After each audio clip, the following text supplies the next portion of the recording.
Hello, this is a course on the very basics of AI in education. So, this is meant to be an intro to just what is AI, some very fundamental stuff, and what are some tools that you could start to play around with, and some things that we can be thinking about. Again, very much an introduction. And the reason that we're doing this is one, a lot of people are asking for this type of training because AI is out there. It's easy to think of that as just one more buzzword, but this really is kind of a game changer, and teachers are seeing this crop up in their classrooms. Students are using it. There's probably a lot of things flying across your radar that are calling themselves AI tools. And it's just important to stay informed of those types of things. But also, are there ways? The answer to this is yes, that we can be utilizing this super powerful tool. So, if you have never seen me before, my name is Stefan Troutman. I am an educational technology coach at North Central ESD, which means my day to day is working with teachers on how to blend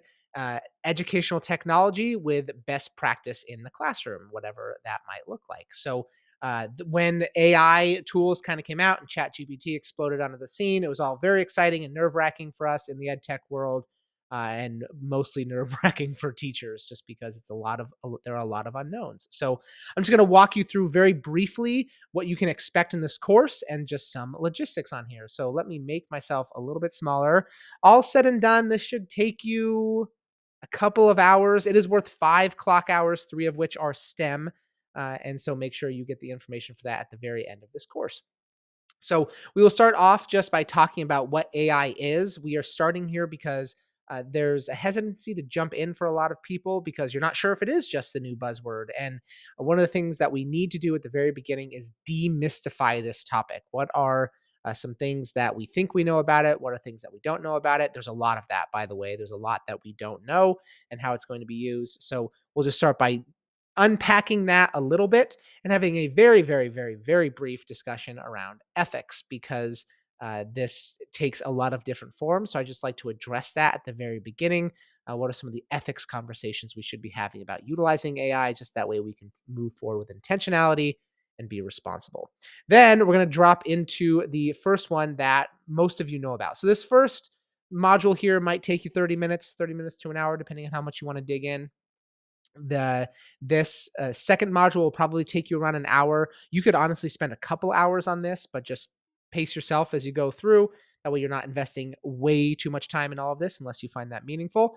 So we'll start off by getting you a chat GPT account, which is free if you don't already have one. And then we're going to talk about what prompt engineering is and do a little bit of application. So more to come as you dig into all of that. And then we'll dig into Microsoft Copilot. I actually found some things this morning that I want to add here. So that's why that one isn't published yet. But Microsoft Copilot, we'll dig into that a little bit, which is the Microsoft specific in the Office 365 suite that you could be playing around with that. And so we'll dig in there. And then here are some other of these AI tools that can be super powerful, and just give you a little bit of a smattering on each of these things. Notice these are all pages. These are meant to be consumed and then applied just at your own pace, at your own time. So you can pick and choose to spend as much time on any one of these as you would like. And a little bit of reflection at the end. And then we will wrap up here at the very, very end just with how to claim your clock hours and providing me a little feedback on this course. If you get here and you are seeing the page look exactly like this and there is no link to the clock hours, please do number 3 here and email me. There's my email address. Oops, nope, we don't want to do that. There's my email address right there. It just means the event and PD Enroller is not live yet, so I can hook you up with that. So once you get here, if you don't see the link to register for this course, please just shoot me an email. And then, as with all things, if you have any questions, please send me an email. My email address is right here. It's going to be right down below this video on the homepage. Please, please, please email me if you have any questions, you run into any snags. If there's something with this course that I screwed up and it's causing you a headache, email is by far the fastest way to get a hold of me. So please, please, please reach out as soon as you possibly can. Or if you have any questions or you want some support, you want me to come out to your district and do a classroom visit, do a tool demonstration, get your students hands-on with some of these things. Let's talk about that. Visit with PLCs. I do all that stuff. It's way more fun than making videos at home. I like to travel and get out into schools. So, all right, have a good time. Please let me know how I can support you. Rock and roll.